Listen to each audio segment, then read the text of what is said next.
And I know I'm being really granular here on the first couple of pages of chapter 1, but it's very important because it sets up so much in the uniform detective back and forth from this book on that I want to really, really take my time here. And one of the other things I really want to take my time on is how Michael Connelly describes Powers from the book.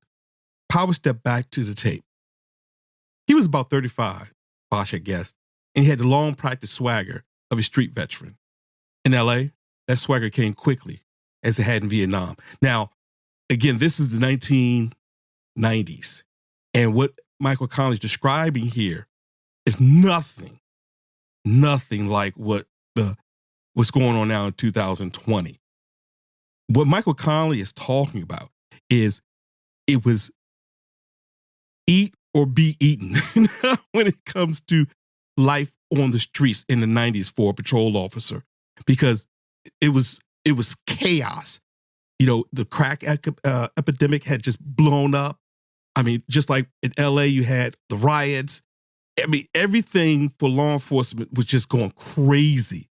And it was always seemed to be a scandal about cops, all over the pages. And there was a shortage.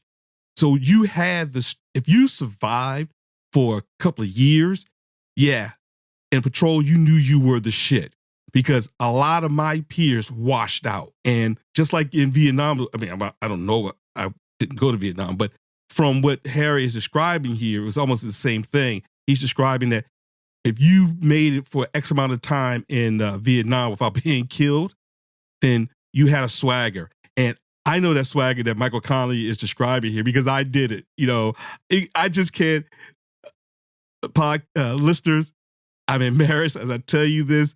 I remember, you know, after a couple of months and year on the street, I had the Ray-Ban glasses also. Oh my gosh. I had the black gloves. You know, I was still fit and trim out the academy. I could run down I could run a marathon in my shoes, my patent leather shoes, and no one got away from me. And so, hey, you know, but you know what? Hey, you know, I was young and dumb, but to me, hey, I like that type of cop. I want a cop that has that type of swagger, because you want a cop to have confidence in his ability when he shows up to the scene. Because usually, you know, on the most serious note, you know, to bring things fast forward to 2020, a lot of these cops are getting in trouble because they second guessing and second guessing themselves and worry about this and worry about that, opposed to worry about the situation at hand.